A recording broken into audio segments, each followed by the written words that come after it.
الرحيم.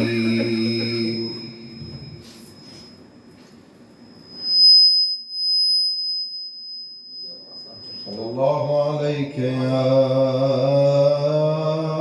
مولاي يا رسول الله. صلى الله عليك يا مولاي يا أبا عبد الله يا عبرة المؤمنين ويا باب نجاة الأمة يا غريب يا مظلوم كربلاء. ما خاب سيدي من تمسك بكم وأمن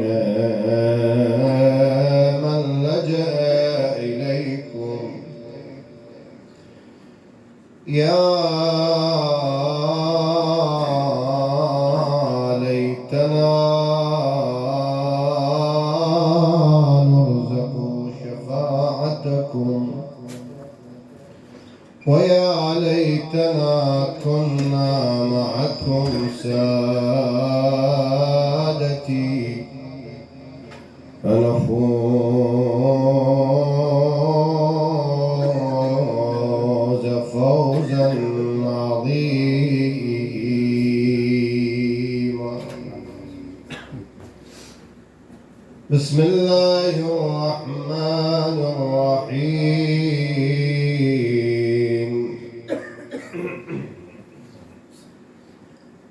بسم الله الرحمن الرحيم. اقترب للناس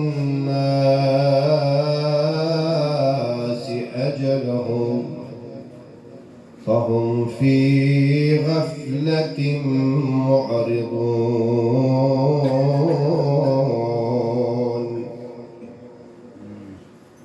صدق الله العلي العظيم وصدق رسوله الكريم، ونحن على ذلك من الشاهدين الشاكرين من أجل تعجيل فرج المولى صاحب العصر والزمان وإدخال السرور على من أسس وحضر واستمع. عطر مجلسنا بالصلاة على محمد وآل محمد. اللهم صل على محمد وآل محمد. القرآن الكريم عادة بعض الآيات تتحدث عن الماضي وعن الحاضر وعن المستقبل.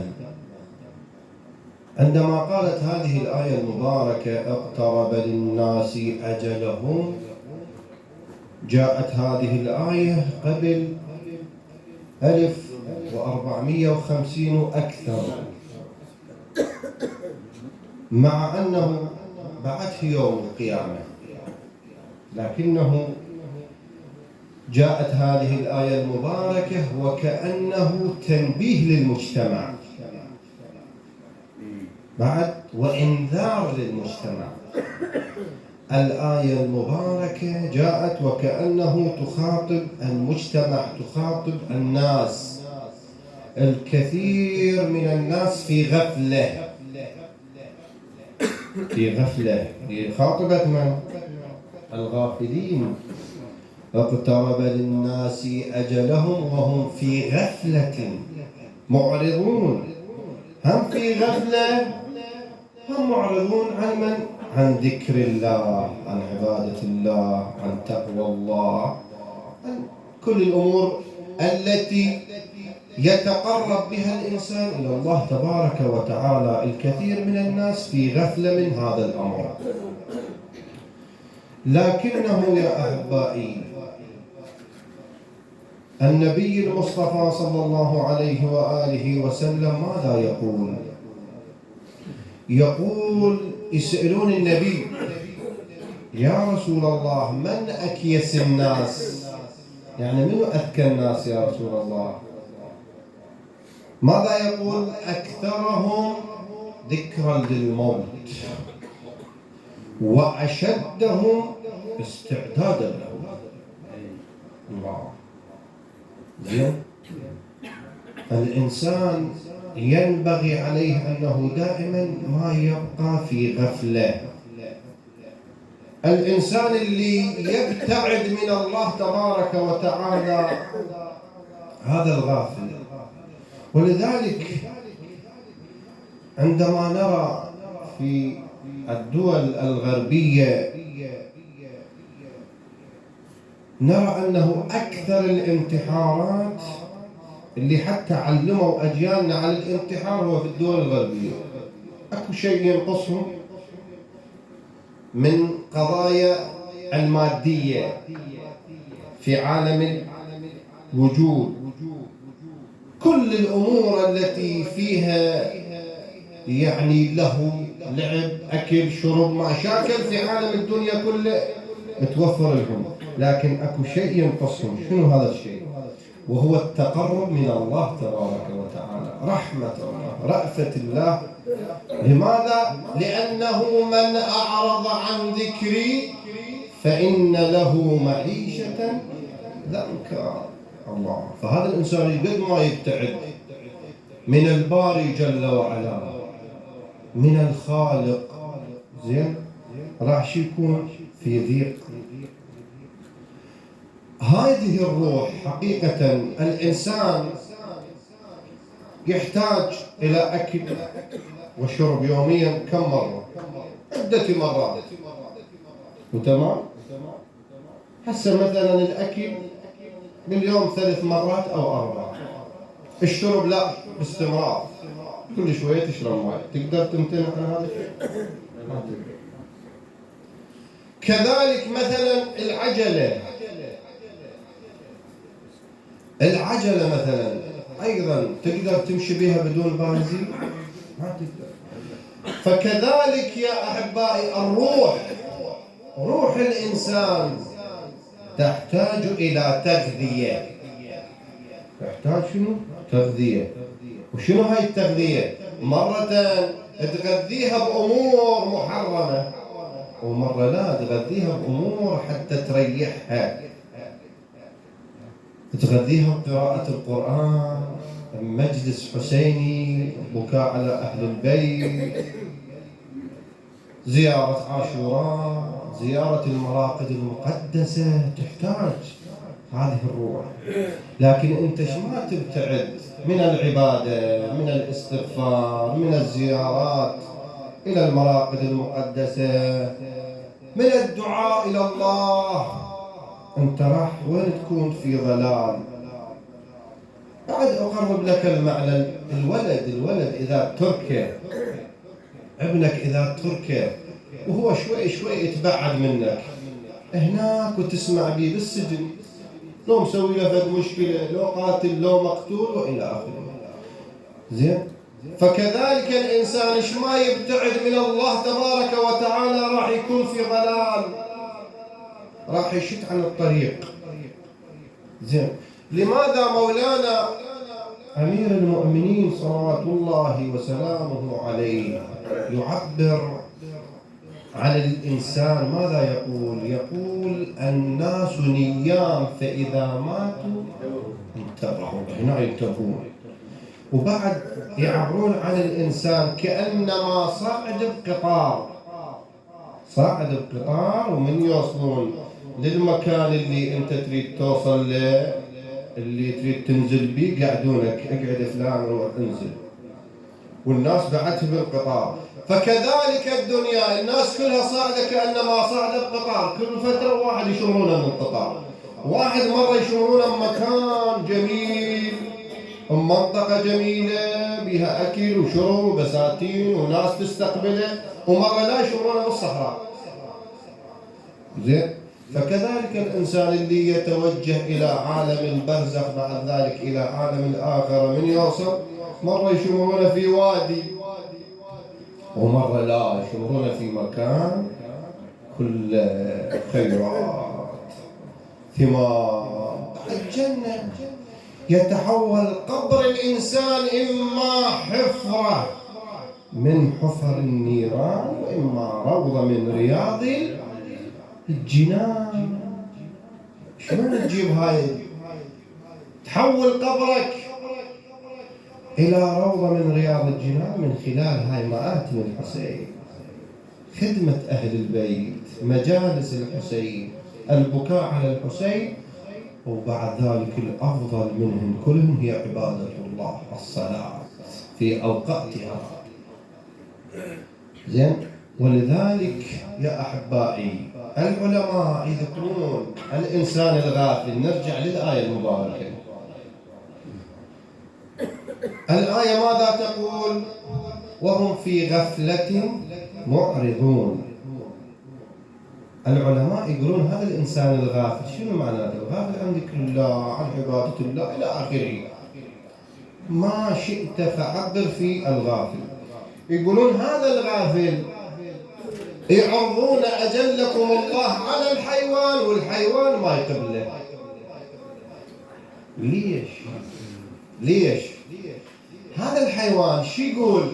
يقول أنا مولاي من يعطيني أجلكم الله وأجل المنبر، من يعطيني عظم، يعطيني فضلات يرمي لي، أنا بعد ما أعوفه وراح أحرس بيته وأراقب عياله وما نام أسهر للصبح وما أخونه. لكن هذا الإنسان اللي الله أعطاه هذا الجمال والصورة ويلبس ملابس فاخرة ويأكل أفضل الأكل والله محلل له أفضل المأكولات وطافت مقام عالي، جعله إذا تغلب على هواه صار أفضل من الملائكة. زين. مع هذا كله وإذا به يعصي مولاه. زين. يعصي الله تبارك وتعالى وش يصير؟ أسفل السافلين. إنا خلقناه في أحسن تقويم ثم رددناه أسفل. عجيب. ليش؟ هو الإنسان يختار، أنت تختار طريقك، ما حد كان عص عليك أو سير وقال لك هيك سوي هيك سوي. احنا هسه مخيرين. شوف رحمة الباري جل وعلا، الله أعطاك الاختيار، حق الاختيار، إما أن تختار طريق الصحيح وإما أن تختار طريق الخطأ. قال هذا الصحيح وهذا الخطأ، هذا أعاقبك عليه وهذا أجازيك في يوم القيامة.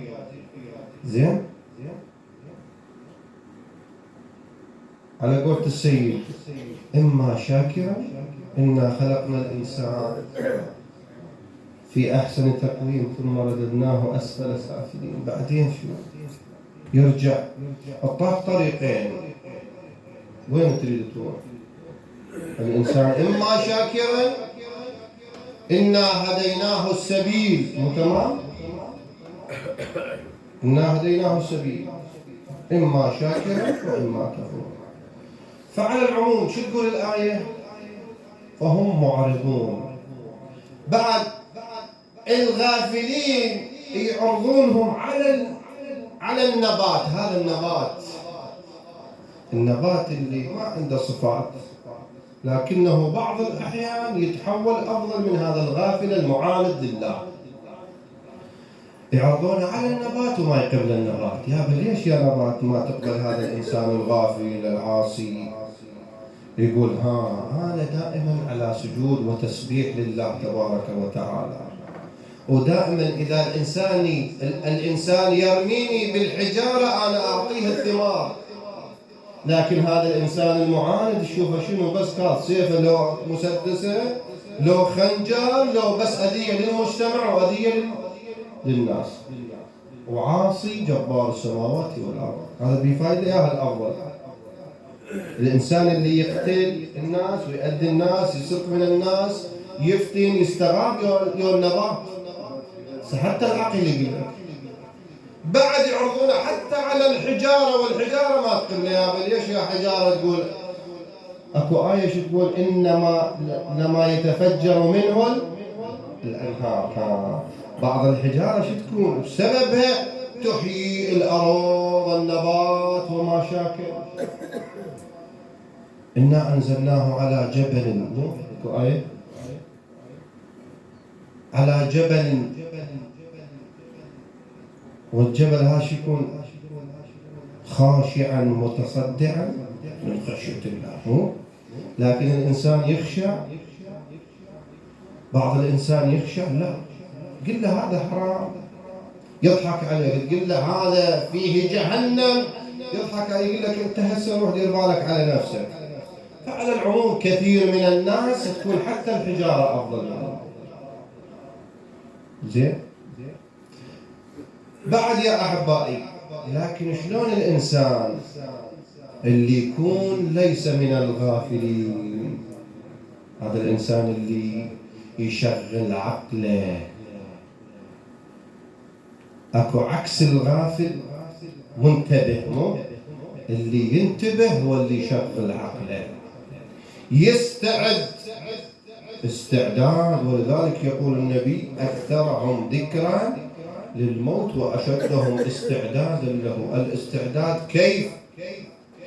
الاستعداد إلى الموت مثلا نستعد وإحنا عندنا ذنوب، عندنا كذب، عندنا بهتان، عندنا غيبة، عندنا نميمة، عندنا أذية المجتمع، عندنا الفتنة، نقتل الناس. لا، الاستعداد لازم تجرد نفسك من كل هذه الأمور.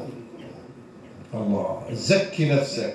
قد أفلح من زكاها وقد خاب من دساها. الله فهنيان اللي يزكي نفسه ويستعد إلى الموت، يستعد إلى الله، إلى لقاء الباري جل وعلا. زين بعد نستعد إلى الموت في خدمة أهل البيت. وأكو ناس، أكو اختلاف بين المجتمعات وبين الناس، منهم من يستعد ومنهم من لا يستعد. اللي يستعد للموت اللي أعماله أغلبها طيبة مخليها ويا الله هيك. لكن إذا أنت دائما ضد مشاريع الباري جل وعلا، أنت مستعد للموت؟ حقيقة يسألون الإمام الحسن المجتبى، يقولون له يا ابن رسول الله لماذا نكره الموت؟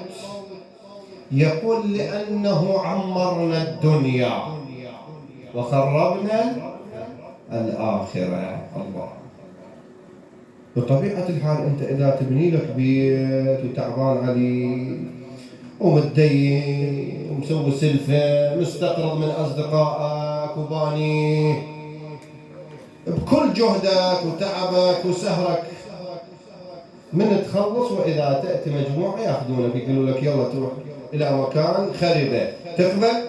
لا والله تقاتل حتى لو تقتل. مو تمام؟ أنا وأمثالي نقاتل، شلون تاخذون تضربون بهاي الخربة على بيتي؟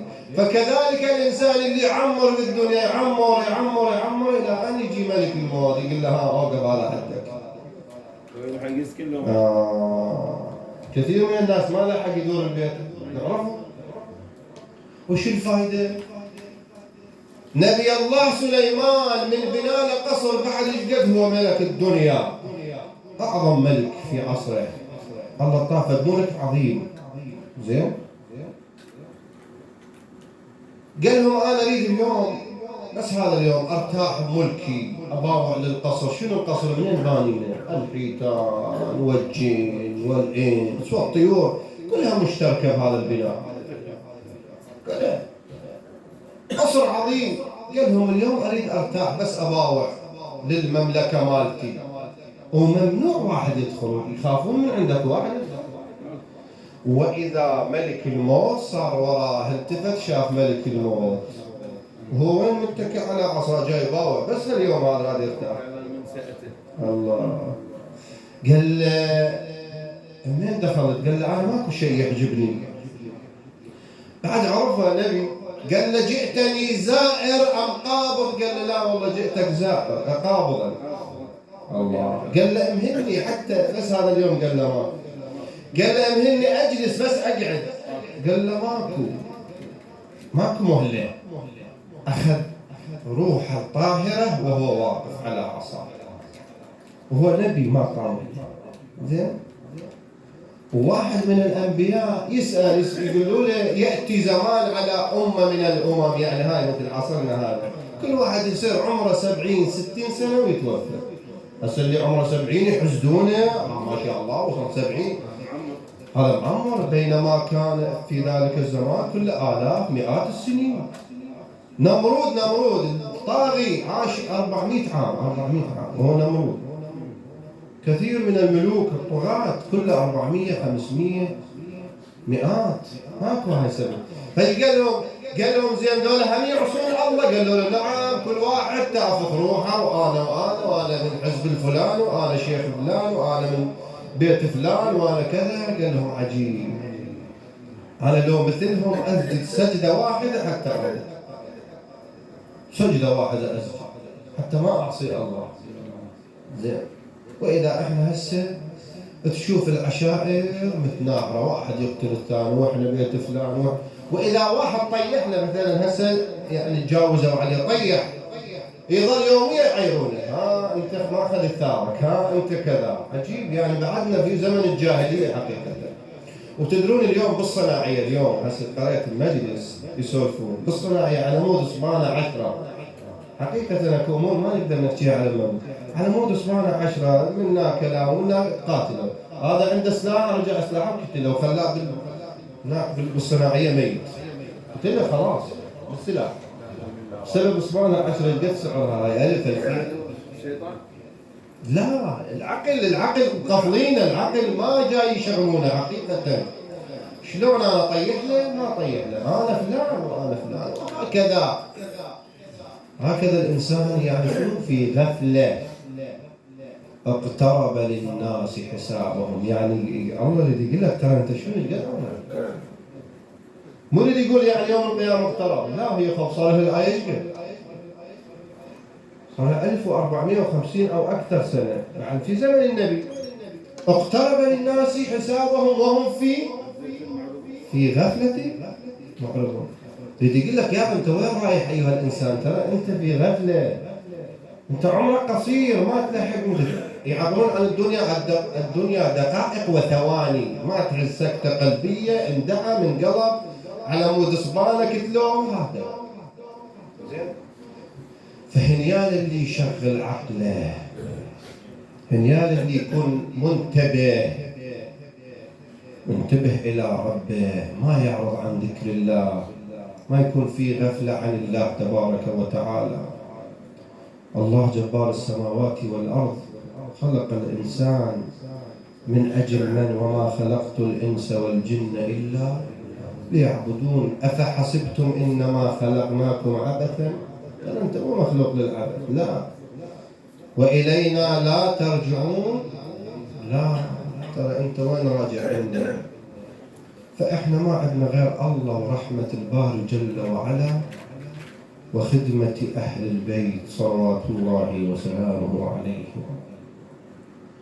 في هذه الليلة يا أحبائي، ليلة وفاة السيدة سكينة أو سكينة، اثنين صح، وفاة السيدة سكينة اللي عانت ما عانت ورأت ما رأت من المصائب والابتلاءات، وشافت أبوها وشافت أخوتها وشافت السبي، وشافت اللي جرى ما جرى في السبي في الخربة، شلون توفت أختها رقية وإلى آخره.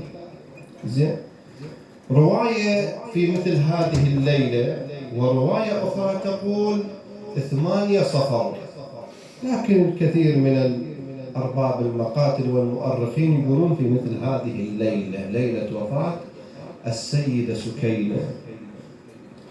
مولاتي السيدة سكينة يا أحبائي عندما نظرت إلى عمتها زينب، شلون أرادوا يكسرون قلب زينب أو قلب العلويات، أرادوا يكسرون قلوبهن. الله أكبر، وين جابوهن؟ على جثث القتلى، جابوهن على جثث القتلى. هذه تنظر إلى ولدها، وهذه تنظر إلى أبيها، وهذه تنظر إلى أخيها.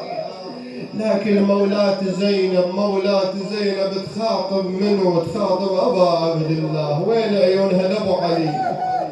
إلى سيد الشهداء شافته مقطع إربا مسلوب العمامة والرداء، لا راس، الله أكبر، لا ملابس. تقول له خويا أنا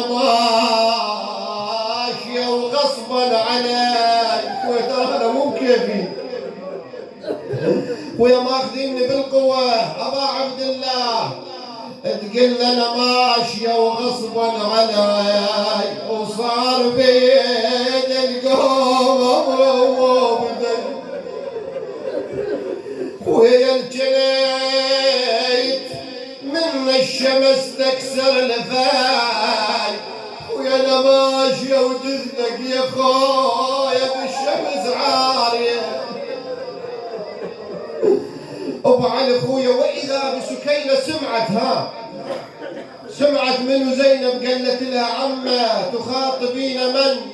قالت أخاطب أباك الحسين. وإذا بسيدتي ومولاتي سكينة، الله أكبر، رمت بنفسها على جسد والدها، صارت تبكي عنده، تقول بويا عزيز ضيعتنا، ما ضعت مني يا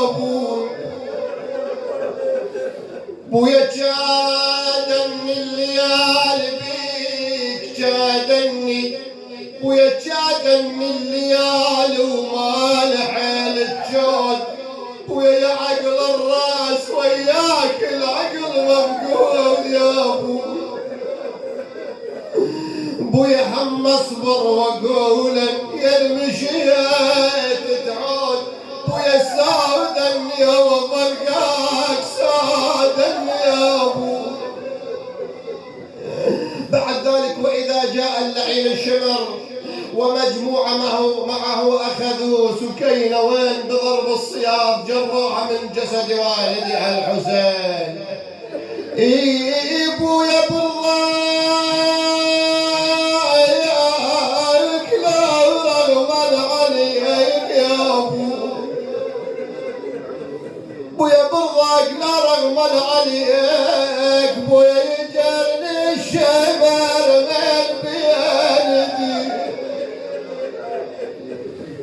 بويا لا أصرخ ودير العين، بويا واضرب حميدك ما تخليك يا بويا لك المعذور يا العزة وريدي. الله أكبر يا شيعة يا موالين. أريد شوية أرجعك وين؟ إلى ليلة 11، شوية أرجعك إلى ليلة 11. نريد نبكي هذه الليلة حقيقة. يستاهل مولانا أبا عبد الله الحسين، وتستاهل رقية، وتستاهل سكينة أن نبكي على مولاي أبا عبد الله، أن نبكي مع رقية على مولاي أبا عبد الله. يا ليلة 11 ايش عظام هالليلة، من جابوا المايه وغدت ضجة بحريم العيلة، ركضت رقاي على السقا، نادت أقف يا سقاي، لو تاخذ الماي وتريد، لو للرموح تمشي وياي، هاليوم ثاني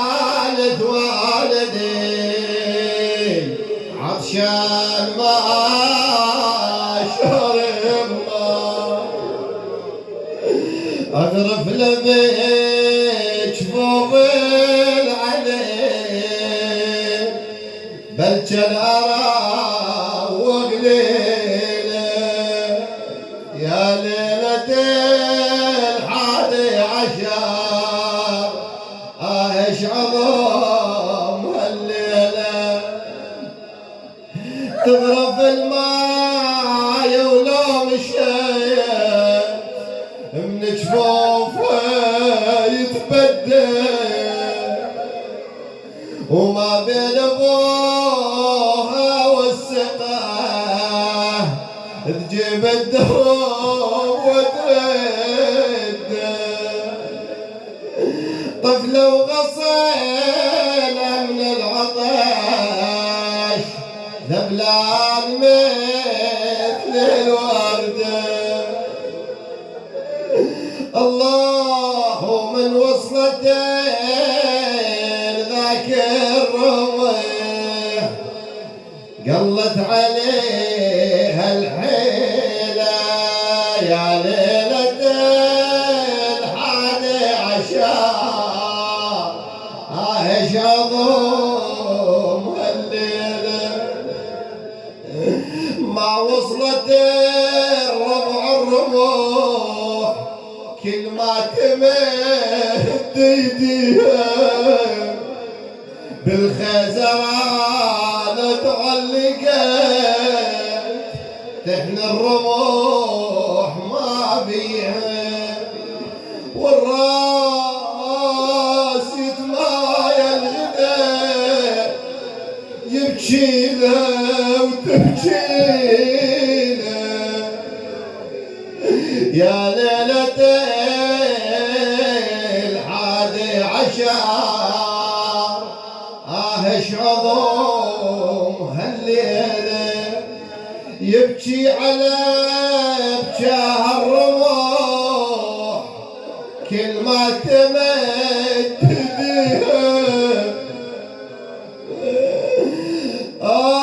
يبكي على بجاه الرمح ظل ينحني ويتطوع من شافها هدها العلي قامت تقوم وتهوى حتى بعدوها توسلت بل كان بقايا مروى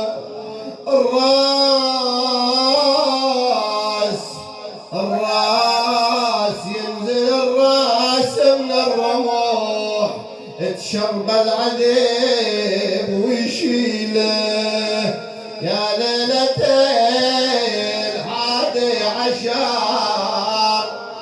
ايش عظم هالليلة بيت الدعاء قاموا يضحكون العدة شوف الدهر دولابه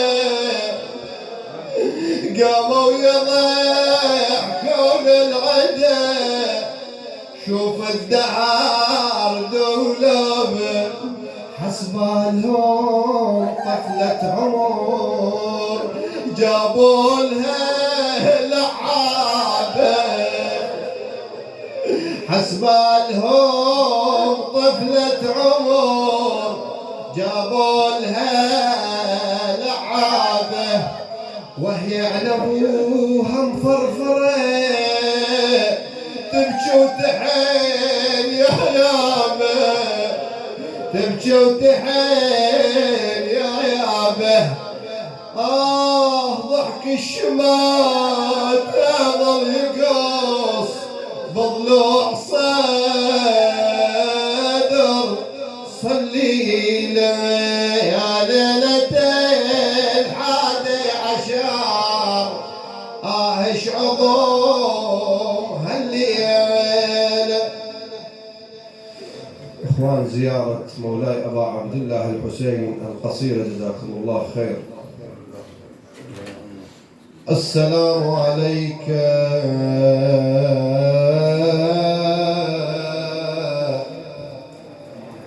يا وارث آدم صفوة الله السلام عليك يا وارث نوح نبي الله. السلام عليك يا وارث موسى كليم الله. السلام عليك يا وارث إبراهيم خليل الله. السلام عليك يا وارث موسى كليم الله. السلام عليك يا وارث عيسى روح الله. السلام عليك يا وارث محمد حبيب الله. السلام عليك يا أبا عبد الله. السلام عليك يا ابن رسول الله. السلام عليك يا ابن أمير المؤمنين وابن سيد الوصيين. السلام عليك يا ابن فاطمة الزهراء سيدتي نساء العالمين. السلام عليك يا أبا عبد الله وعلى الأرواح التي حلت بفنائك. عليكم مني جميعا سلام الله أبدا ما بقيتم وبقي الليل والنهار، ولا جعله الله آخر العهد مني لزيارتكم. السلام على الحسين